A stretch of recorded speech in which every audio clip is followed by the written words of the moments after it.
Good day guys and welcome po ulit dito sa ating YouTube channel. Nasa harap po tayo ngayon ng isang bantige na medyo nawawala na sa kanyang sarili. So guys, napabayaan na natin to.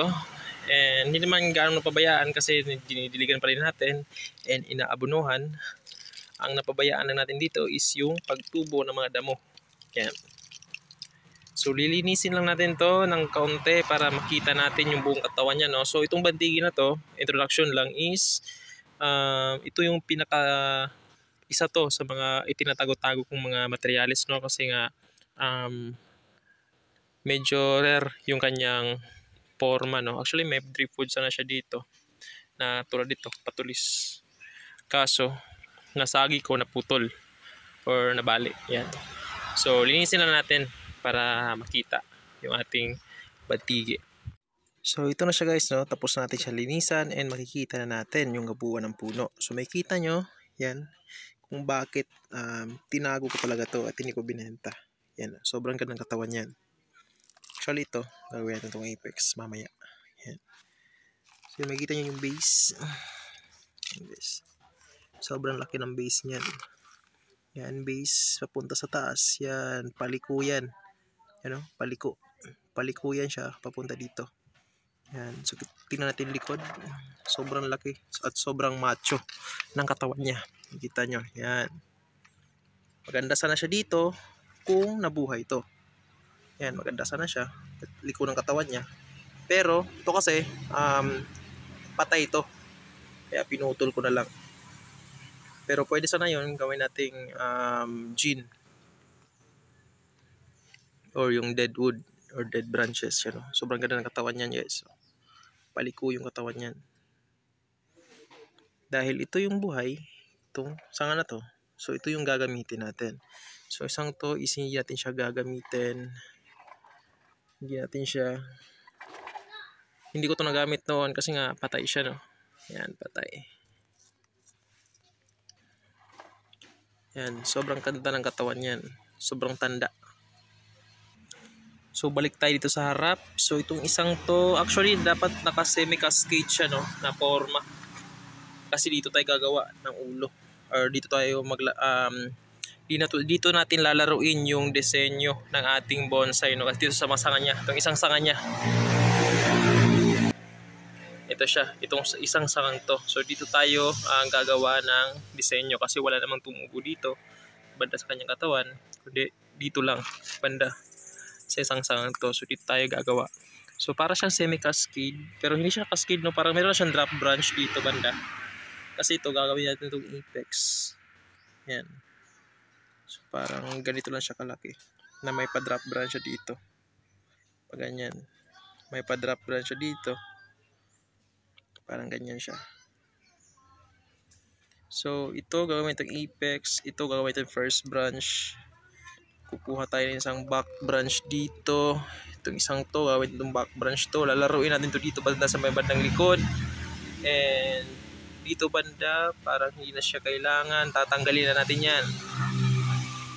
Titignan natin. Yan. So, tatanggalin natin yung hindi kailangan. Ito, hindi ito kailangan to. Yan, actually ito din kailangan din to. Titingnan natin.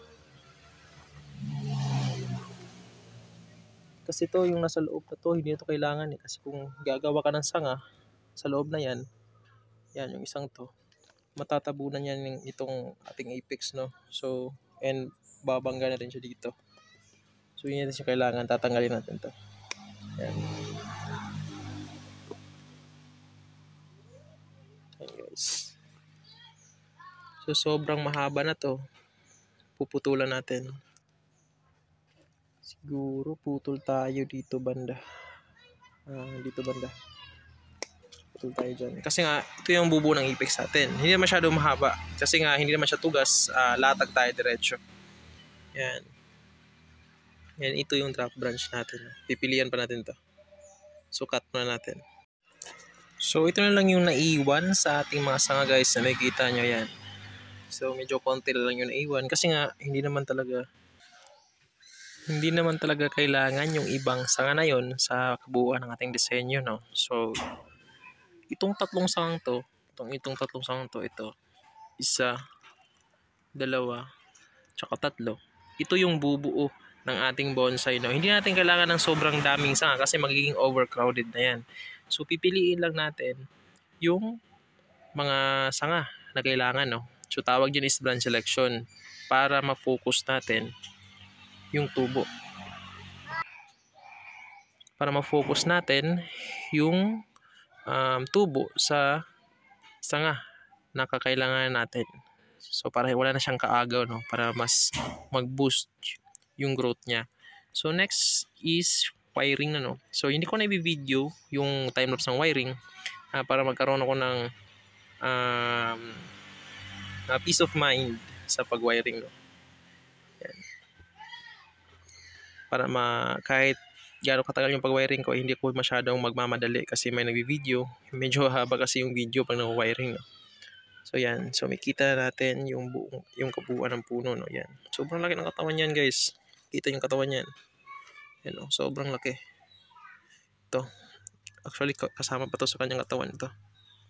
Yan, no? Sobrang laki ng base niyan. Kaya hindi ko talaga binenta yung punong to kasi gusto kong buhuin. Kahit hindi tayo masyado marunong, hindi ko talaga binenta.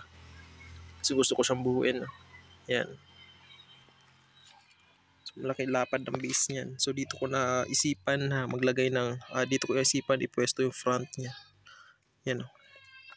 Sobrang laki ng base niyan. Kaya hindi ko talaga siya binenta kasi dito ko na humaling sa kanyang base. So umpisan ko na yung pag-wire, guys, no. So mag-jump na agad tayo sa video ng wiring. So ayan na, guys, no, tapos na natin siyang na-wire. So yan yung ating kinalabasan ng ating wiring. So hindi pa siya gaanong final talaga, no. Hindi pa siya final. So hindi pa siya final na forma. Yung pag-wire kasi ng bantigi, dapat sa pag-wire ng bantigi is pinoporma na mo na siya or nilalatag mo na siya agad para hindi kayo mawala sa path na inyong gustong gawin sa inyong bonsai, no. So ganito yung gusto ko sa kanya. Yan yung ibig ko sabihin na meron siyang drop branch dito na pang first branch. Yan. Meron siyang drop branch. And meron siyang back branch, that one. And the apex, no. Ito yung apex natin. So hindi pa yan final, hindi pa siya ganito kanipis yung apex natin kasi dapat itong isang to ay humabol dito at maging kasama siya sa buong disenyo. So gusto kong umabot dito yung foliage niya kasi hindi pa siya dapat ganito taas. Dapat ganito pa yan, no? And dito. So dapat maabutan natin ng foliage itong ating trunk. So dapat ma-cover din siya ng foliage na, no? Hindi siya may iwan, hindi siya masyadong malayo kasi kung dito tayo gagawa din malayo siya sa kanyang trunk. So isasali natin siya. Actually dapat itong sang to aabot siya dito. Hindi dito tayo gagawa ng padding para maisaling natin siya. Dito rin sa isang to, dito banda. So gagawa pa rin tayo ng paraan dyan na maisali natin dito banda. So depende na lang talaga kung saan yung susunod ng mga tubo niya kasi lalaruin ulit natin yung kanyang mga sanga, no? So ito muna yung final, ito muna yung kanyang forma sa ngayon, no? Kasi nga kulang pa tayo sa sanga. So ito na muna yung ating disenyo sa kanya, no? Kasi nga kulang pa siya ng sanga, hindi pa natin magagawa yung gusto nating gawin sa kanya. So kasi yung pagbo-bonsai is process, hindi siya overnight. Walang overnight bonsai, no, or yung overtime na bonsai, wala talaga. So lahat is dumadaan sa proseso ng paggawa ng bonsai. So for now, ganito muna siya, pero nakikita natin yung kanyang kabuuan, no? Yan. Nakikita natin yung kabuuan niya na gusto ko is para siyang dito banda gagawa ng foliage. And makikita nyo naman yung kanyang sanga. Yung kita nyo yung trunk niya, pasayaw, no? Pasayaw papunta dito. So ganyan. So next time, kung dumami na yung kanyang mga sanga, doon tayo makakapagpili na naman ulit. And yung ibang sanga dyan is pwede nating tanggalin or pwede din magstay. So wala talagang permanent sa initial wiring. Yan guys. So dito na tatapos yung video natin and maraming salamat sa panonood and God bless po sa inyo lahat.